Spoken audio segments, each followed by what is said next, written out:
Good day, ma'am. Good evening. It's nice to see you again. Yeah, it's nice having you here. Okay, so we'll jump right into it. We'd like you to introduce yourself to, many people out there who do not know you and who may not have heard about you. All right, so my name is Ijeoma Oduonye, the Chief Executive Officer of Cutix Plc. Okay, can you tell us a bit about your background, your growing up? Okay, yeah, I grew up in the north, where I had my primary, secondary, and part of my tertiary education, precisely Kano State, majorly, and then Sokoto State. Served in the north too. Wow. Yeah, in Jalingo. Wow. Good. Then came down east, 1992. Yeah. Okay, so with a lot of your growing up being in the north, does that translate that you can speak Hausa? Yeah. Yes, I can. Oh, okay, that is very good. Yeah. So tell us about joining Cutix Plc. How did you join them and how has it been so far?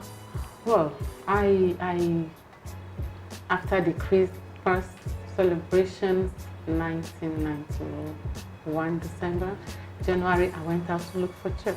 Okay, so I came into Cutix and took the interview and passed and picked up an appointment with Cutix. Precisely, I started my employment with Cutix on the 22nd of January, 1992.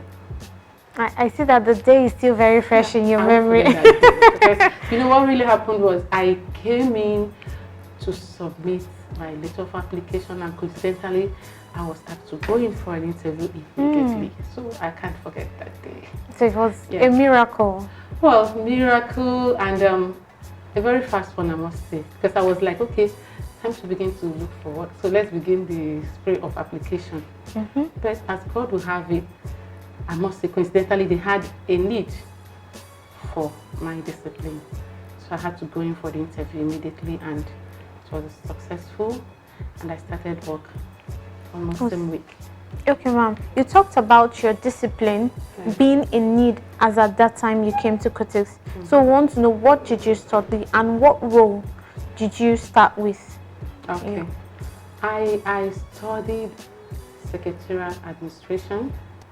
Yeah, and started as the secretary to the founder and the chairman of the company, at that Engineer Ajulu Zodike. Then, yeah, I started as his secretary, then moved up to becoming his personal assistant, and then moved up in the career to become the head of the administration department of the company. That was in 2006. Okay. And how long have you worked for Cutix? I've been with Cutix ever since, like from 1992. 92, yes.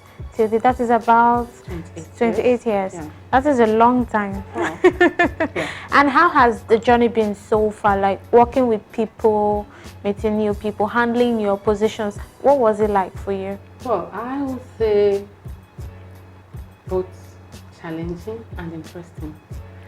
Challenging because some people say I'm too meticulous. Others think I'm a workaholic. Yeah, because I want to make sure things that are meant to be done are done. And done well at that. So that's the challenging part of it. Interesting too because things I see, work I see, positions I see from afar, and I'm like, wow. I come, I get those things done. So that's the interesting part of it. Okay. So now, we also want to know, was it challenging for you, moving from the north down to the east? Was there a challenge? Were you finding it difficult to fit in when you came here the first time, knowing that you grew up in the north? Oh, well, I would say yes and no. Yes, because I don't know what obtains now, but then the average Hausa man tells you yes, and his yes is yes. He tells you no, his no is no. But coming down here, see somebody tells you yes, and behind the door, behold, it is no. So that culture shock was there. And then I said no somehow, because even while we were up there, at least the whole family comes home like once every 3 years. So I had a church with home. But settling, I now knew home better than I did before. So that's just it. Okay. In 2018, you became the CEO of Cutix Plc. Yeah. And we want to know what were the criteria, that made you qualify for this position, because I believe there may have been other people who were either bidding or, I don't want to say more qualified, but who were also at the same level where you were. So what were the criteria that made you emerge the CEO of Cutix? Okay. Wow, what a big question. What made me the CEO that I am today in Cutix? I would say, in addition to others, one, like I said before, I'm a detailed person. By this I mean I really don't do shallow things. I like looking deeper into situations and bringing out the best out of it. Then I am principled. I like doing things the way they are meant to be done. Okay, so having stayed in the company from 1992 to 2018, the records are there to show. I will say also that I'm prudent.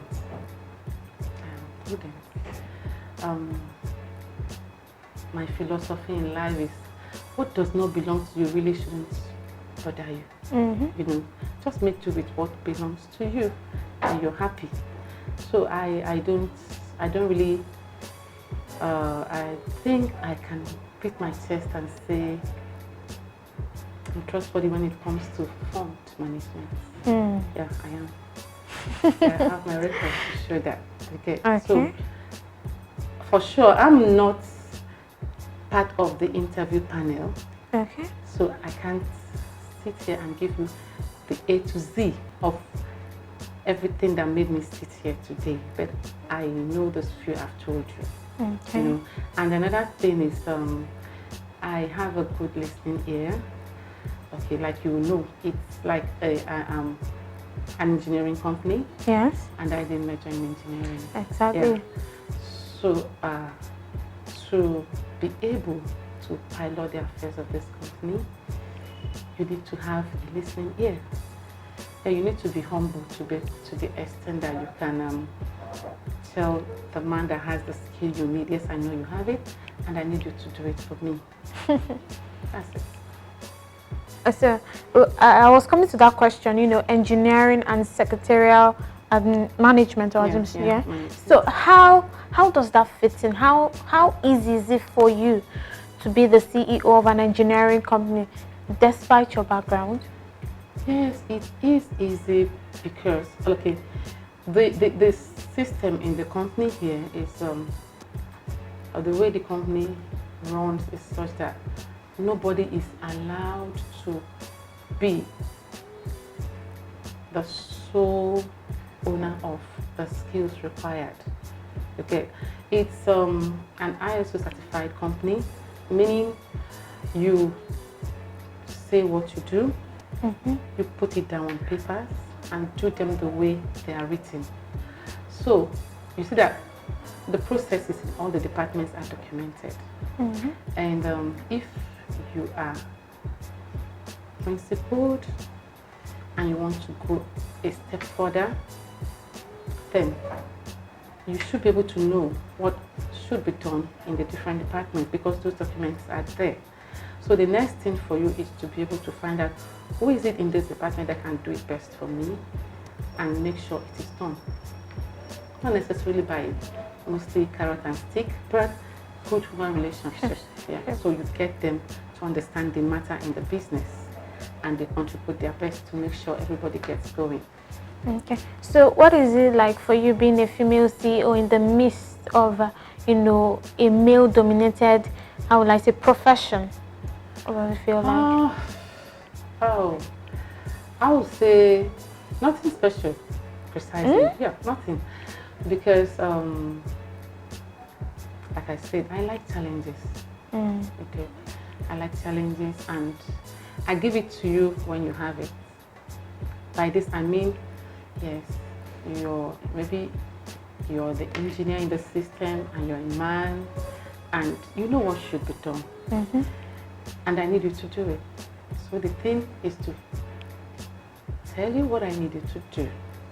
Not as in force you, but let you know this is what should be done. And one thing I must give to this company, Cutix Plc, by the way, is that we have this sense of commitment. Every staff here works as if you're working for your personal boss, as in it's your personal business. So that commitment level is very high, and it's part of what is helping me succeed. Because you see employers working because they know the need to work for their pay, irrespective of the person at the helm of affairs. Interesting. So now, 5 years from now, where do we hope to see you? Wow. 5 years from now, Cutix PLC, I have my milestones set. One of which is, and by the way, in line with the demands of the vision and the mission of the company. Okay, the mission of the company is to become one of the 3 top providers of power products in the world. And you sure agree with me that it's a tall order. It is. Yeah, and our vision is to power and illuminate the world. So currently we are still playing in the local industry here. So one of my targets is to move the products of this company outside the shores of Nigeria. Good. And to make good businesses from those too. Good. Now, it goes without saying that to go below where we are now is a no-no. Okay. So it's a target to make sure, not minding what is happening in the industry and in the economy in general, we don't lower the bar. Okay. So our target is to do 30% increase in turnover every year, and then to go for as high as 18% of that turnover as profit every year. So you agree with me, it will keep everyone on this toes. Yes, very, very busy. Yeah. So, okay, now I just want to say something or ask something that you said. You said you want to make the Cutix brand a global brand. Yeah. And if I remember in your last stakeholder meeting, I think there were issues that were raised concerning the brand not being, you know, maybe in proper circulation, maybe around the country or thereabouts. So what are you doing towards that? What we're doing currently is to move out of our strength, our place of strength. By this I mean, you know, in the industry we have different market segments. Cutix can be said to be a force to reckon with when it comes to the trade market segments. You get? Okay. Yeah. So we are taking steps to move into other market segments. Okay. We're working on e-commerce. Okay. So that we can have our own share of that market. So currently, if you go to places like check Energy News, you see us there. Okay, these are steps we are taking to make sure that people around that don't know about us get to know. Okay, because like I said, in the trade market, you mentioned Cutix, everybody knows Cutix in that market. Okay. So we now want to go to other markets. Okay. The oil and gas sector, a lot of them. Okay, but don't you think that the media will give you a wider reach to reach your prospects or proposed customers? Yeah, we've always worked with the media as the need arises, because it's not a daily thing. Yes. Yeah, but as the need arises, we work with them. Okay. So now let's go to something more personal. Okay. We would like to hear about your family. How is it going? You know, being a career woman, how do you manage it? Wow. Okay. Yeah. Married with kids. Okay. So, work-life balance. That's the question. I must tell you, it's demanding. Okay. Frankly, it's demanding because you have two big families to take care of. You have your home waiting for you as a mother. See, you're notwithstanding. Your role as a mother there is there for you. Yeah. And then you have the company. It's a family of its own too. And I tell you, I love this family Cutix too, because we kind of have a bonding that helps us, not just you work and go away. Yeah, we'll work as a family here in Cutix. So, as a career woman, I'm just in between two families that won't want to budge on any side. Okay, so my responsibility is to make sure that I'm not found wanting on any front. All the time. So what happens is I make the best use of my time. Yeah. When it's office, we face office work and do it dedicatedly. And when it's time for home, also face home and to do what is expected of you as for the mother, the husband, everything that is required to be done. Okay. But it's interesting for me anyway. It's interesting. Challenging but interesting. Yeah, interesting, yeah. So, do your kids get to see you, considering your position and how long you've worked? I'm sure they are, the position comes with travels. Yeah. So do they get to see you? How do you spend time with them? Okay.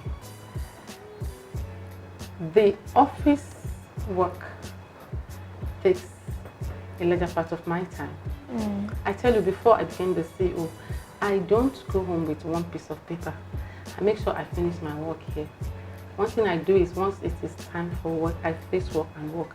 I don't while away my time. But when it's time to go, I drop everything behind and go. But now, no, because uneasy lies ahead. Always the crown. So I still go home with some work. I have my laptop at home. But the good thing is my children, and by God's grace, I don't have very small ones. They form of age and they know what it means to say that mommy is busy. So they allow you to do your work. Okay. But when work is done, I stay with them the most I can. But for sure, because I need to travel, it sure eats into their time. They're just doing the sacrifice because mommy needs to succeed. Exactly, Yeah. mommy needs to succeed. Yeah. So how do your kids feel knowing that you're the CEO? How does it reflect on them? Are they excited? Do they see it as challenging? Do they aspire to be more like you? Okay. Well, they're excited, I must say, and they are concerned and committed to seeing me succeed. Okay. I'll give you an instance. So my elder son in school will always call and say, Mommy, this building project is coming up in my school. Have your people come over to see? Have they seen it? You get? So it shows they know there is this business and it's possible we didn't see. So they always call and say, Mommy, can you come over? Can you send somebody to come and see? But on my way to Kaduna, I saw this, I saw that. Have you seen it? I've not heard you mention it. So you see that commitment to make sure I succeed. Yeah. So that's it. Okay, that is so amazing.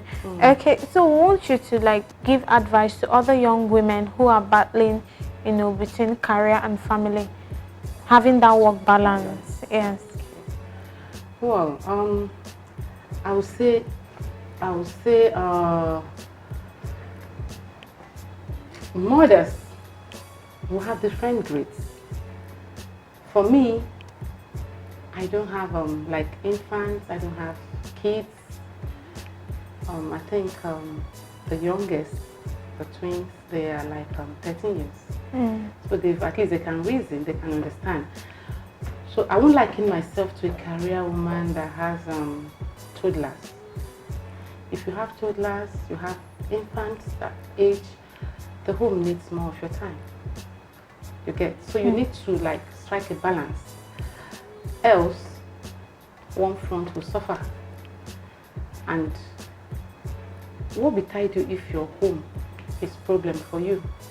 Because no matter how good you are, no matter how well you want to deliver, if you can't go home and rest, then you have a big problem to handle. So I would say for career women, you have to look at things and weigh them on their merits. You give attention to the home, where the home needs attention, and also have a close eye to your time management in the office. You get, frankly, if I were to have kids of say 3 years, 5 years, I tell you it will be more challenging delivering on this job. So it now depends on the person to really look at what you have on ground and know how to make both ends meet. You get, by this I mean you won't allow any of the tables to suffer. You won't give every of your time to business, or else you have problem at home. And if you have problem at home, like I said before, no matter how good you are in the office, sometimes you will forget and you carry down your problem to the office and it will affect everybody and all your effort will be futile. Okay. So what has been your backbone, in pushing forward for the past 28 years? Okay. I won't say I'm boasting if I say I have this strong faith in God. So what I believe in this life is, now God has his own way of making things work out the way he wants them to work out. My guide principally is not maybe policies, but what God is saying concerning every situation I find myself. Yeah. So what I try to do at every point in time is to make sure whatever thing I'm doing is that which I can do even before God. So I don't do, okay, let me try and do hide and seek. No. So because every day I want to do that will please the God that created me and gave me life for a purpose, it now brings me closer to doing things the right way. You get? So that has been my driving force. Whether you're here or not, whether there are rules and regulations or not, I just want to do what is good before God and man. What I know I can be proud of anytime, any day, I do. And that has kept me going. Thank you very much. My pleasure. It was nice talking to you, and I'm sure that our audience have learned a lot from you. My pleasure. Thank you.